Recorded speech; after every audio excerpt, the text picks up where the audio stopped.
You are listening to Radio Long Island City, recorded at our studios near Hell Gate, 9 kilometers north of the Harbor Hill Moraine. And now, the Observatory. The Observatory, Friday the 31st of July 2026. It is 40 days after the summer solstice. It is 53 days before the autumnal equinox. In today's episode, pretty blue flowers, Mount Fuji, Garibaldi, the Museum of the City of New York, Wesley Snipes, and National Get Gnarly Day. Today's forecast, mostly sunny. High near 84 degrees Fahrenheit, 28.9 Celsius. West wind 3 to 5 miles per hour. The sun rises today at 5:51 a.m. Solar noon takes place today at 1:02 p.m. The sun sets today at 8:12 p.m., civil twilight ends at 8:43 p.m., and nautical twilight ends at 9:21 p.m. The length of daytime today is 2 minutes shorter than yesterday.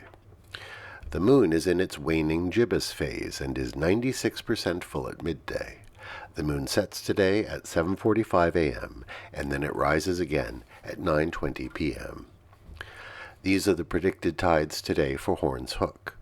In the morning, low tide, 6:02 a.m., 3 centimeters. In the afternoon, high tide, 12:21 p.m., 1 meter 49. In the evening, low tide, 6:17 p.m., 18 centimeters. In our shared realm of plants and animals, all over the neighborhood we see a plant with pretty blue flowers. It turns out to be the annual Asiatic dayflower, which takes its name because each flower lasts but a single day. Native to East Asia, it was introduced here long ago, but no one plants it. It just self-sows. It likes disturbed soils, so you see it pop up in garden beds and around the bases of street trees. The flowers really are exquisite. Quite small, they have 2 bright blue petals that stand up like mouse ears, and 1 thin white petal at the base that sticks out like a tongue. Its stamens are tipped with tiny, bright yellow spheres. It grows like crabgrass, with stems branching from a central node and hugging the ground, so it does tend to smother its neighbors. It's used in Chinese medicine as a remedy for fevers, and in Japan as a dye plant. Here, it's the most attractive nuisance. Commemorations. On this day in the year 781, the oldest recorded eruption of Mount Fuji took place. The Shoku Nihongi, or Continuing Chronicle of Japan, compiled just several decades later, relates that, quote, ash rained down on the land of Suruga, causing the leaves on the trees to wither. On this day in 1850, the Italian revolutionary Giuseppe Garibaldi arrived in New York. His attempts to unify Italy in the previous years had ended in failure, and he opted to exile himself for a period of time. He settled on Staten Island and supported himself for a time working in a candle-making factory. The cottage where he lived is listed on the U.S. National Register of Historic Places, and it's preserved as the Garibaldi Memorial. A year later, Garibaldi was off, and 10 years later would successfully return to Italy, where he became the hero of the Risorgimento, the reunification of the Italian peninsula. On this day in 1923, the Museum of the City of New York opened its doors. It was first housed in Gracie Mansion. In 1932, it would move to its present home in a colonial revival building on Upper Fifth Avenue.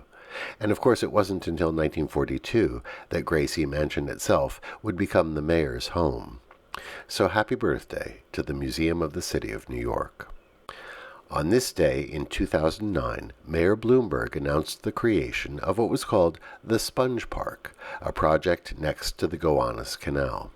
It's a small site, a narrow park designed to absorb excess rainwater and prevent it from flowing into the heavily polluted canal. It's a good example of the strategy of opening up the pavements so that the plants and soil can help make a better living environment, similar to the larger tree beds that are now used citywide. The more rainwater that can be absorbed in our soil, the less chance of it going into sewers and mixing with sewage that disgorges into the estuary in heavy rainstorms. Today we wish a happy birthday to Wesley Snipes, born this day in 1962 in Orlando, Florida. The star of Spike Lee's 1990 Mo Better Blues and 1991 Jungle Fever also appeared in White Men Can't Jump and Demolition Man. And he's made a mark playing the superhero Blade in the Marvel Universe. Happy birthday, Wesley Snipes. Finally, today is National Get Gnarly Day. Celebrated on the last Friday of July, it challenges us to try out something bold, wild, and completely out of the ordinary. The term gnarly originated in the surfer counterculture and has taken on the connotation of something impressive, exciting, or extreme. That can mean awesome, or it can mean gross, depending on the context. The holiday originated 10 years ago as a motivational day for employees at the Whirlpool Corporation. It's nice that surfer jargon would be adopted by a washing machine manufacturer. So if you're inclined, get out there today and do something gnarly. And that is the Observatory, Friday the 31st of July, 2026.